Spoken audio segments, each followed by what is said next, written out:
So right now I am in Ratlam and मैं just मेरा speech दे के आई हूँ। और आज है 1 जून। आज CS वालों का GIGL का पेपर था and I was like very kind of, मैं भी नर्वस थी, एक्साइटेड भी थी कि मुझे जानना था पेपर कैसा आया है। तो स्पीच देकर आई है, मैंने 2 लड़कियों का मैसेज देखा। जस्ट पेपर जैसे ही ख़त्म हुआ उसके बाद उनका मैसेज आ गया था कि मैम पेपर बिल्कुल भी अच्छा नहीं गया, बहुत टफ पेपर था, मैंने हार्डली 50% अटेम्प्ट किया है। एंड वो देख के मुझे लगा कि यार पेपर टफ आया है क्या। मैंने बच्चों से फिर पेपर्स मंगवाए एंड मुझे ये सुन के थोड़ा सा शॉक भी लगा वो टेक्स्ट देख के, क्योंकि CA के इवेंट में जो मैं गई थी वहाँ पे CS के बच्चे भी आए थे। इन द सेंस कि इवेंट में नहीं आए थे बट मेरे से अलग से मिलने आए थे। तो जब उनसे मैंने पूछा था कि आपका उनका GIGL का पेपर था, GIGL का पेपर देने के बाद वो लोग आए थे और अभी उनका C-Law का नेक्स्ट पेपर है, देन टू वो लोग आए थे मेरे से मिलने। So this was something very sweet.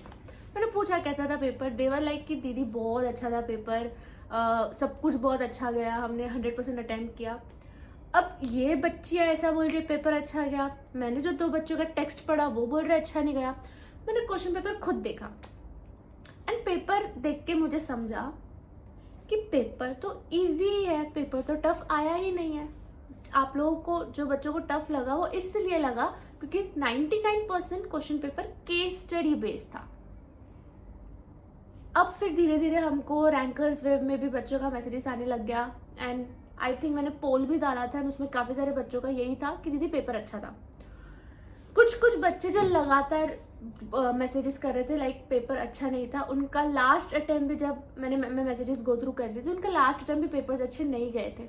और उनको रिकमेंडेशन हमने यही दी थी कि आप पास्ट ईयर क्वेश्चन सॉल्व करिए, आप राइटिंग प्रैक्टिस करिए, ठीक है। सो ये जो आज का वीडियो मेरा बनाने का पर्पस ये है कि 2 कैटेगरी के बच्चे हैं, एक same type of question paper, 2 category के बच्चे, एक जिनका पेपर बहुत अच्छा गया, एक जिनका पेपर बिल्कुल भी अच्छा नहीं गया एंड क्वेश्चन पेपर सेम है। तो अगर आप इस कैटेगरी में आना चाहते हो कि आपका भी पेपर अच्छा जाए तो आपको क्या चीज़ें करनी चाहिए, बिकॉज काफ़ी सारे बच्चे इसी कैटेगरी में अटके रह जाते हैं जिनका पेपर इजी आते हुए भी अच्छा नहीं जाता। ICSE बस थोड़ा सा ट्रिकी कर दे तो आप लोगों को लगता है पेपर टफ है। तो इस कैटेगरी में अगर आप रहना चाहते हो तो आप मॉड्यूल सॉल्व मत करो, आप राइटिंग प्रैक्टिस मत करो, आप पास्ट पेपर सॉल्व मत करो, आप बस अपना एक बुक लेके बैठो और उसी को बार बार रिवाइज करते जाओ, तो आप भी इन्हीं कैटेगरी में आ जाओगे जिनका पेपर अच्छा नहीं जाता। देखो यहाँ पे I am going to give you a reality check, but it is very important because बोल बोल के हम थक जाते कि ये चीज़ें कितनी ज़रूरी होती है।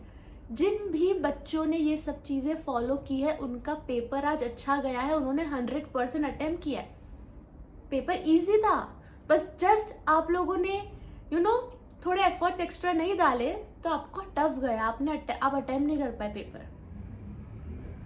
ये जो अभी दिसंबर में बच्चे पेपर देंगे, ये जो जून वाले बच्चे जिनका अभी नेक्स्ट C-Law का पेपर आएगा, जो भी वो सारे बच्चे प्लीज मेरी बात ध्यान से सुनो, मॉड्यूल को इग्नोर मत करो, क्योंकि अगर आप GIGL का पेपर देखोगे तो काफी सारे मॉड्यूल के इलस्ट्रेशंस एज इट इज उठा के डाले थे। इससे ICSE हमें बताना चाह रहा है कि भाई हम मॉड्यूल को इग्नोर नहीं करते, as it is case study module के कॉपी पेस्ट हम करने वाले हैं। जो बच्चे ने मॉड्यूल के केस स्टडी किए हैं, गुड फॉर देम।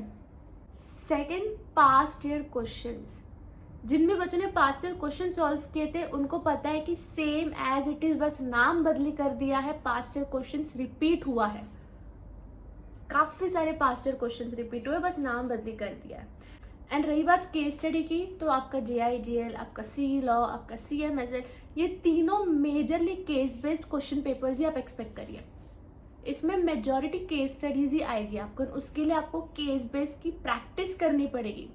जो आप राइटिंग प्रैक्टिस करते हो, जो आप मॉक टेस्ट देते हो, जो फॉर्मेट होता है, प्रोविजन, फैक्ट्स, कंक्लूजन, ये सब चीजें आपको फॉलो करना पड़ेगा, तो आपके लिए भी पेपर्स इजी ही होंगे, पेपर्स टफ नहीं आएंगे। ऑल्सो गाइस, ये कुछ रिव्यूज है रैंकर्स वेब के बच्चों का जो पढ़कर मुझे काफी ज्यादा अच्छा लगा, क्योंकि I think this is the biggest success for me कि हमारे टेस्ट पेपर्स, हमारी गाइडेंस, हमारे राइटिंग प्रैक्टिस बच्चों के काम आ रही है। This was the only purpose मैंने रैंकर्स वेब स्टार्ट भी किया था कि बच्चों को काम आए अपने एग्जाम में। एंड अगर आप भी रैंकर्स वेब में एनरोल करना चाहते हो, 50% ऑफ चल रहा है अभी, आपको बस स्पेशल 50 कूपन कोड यूज करना है एंड आप भी इन बच्चों में से एक हो सकते हो जिनका पेपर बहुत अच्छा जाए। Okay guys, so next time अपने मॉड्यूल को, पास्ट ईयर पेपर्स को, राइटिंग प्रैक्टिस को लाइटली मत लेना, इसी में से मेजरली पेपर्स आते हैं। ठीक है, bye bye, best of luck.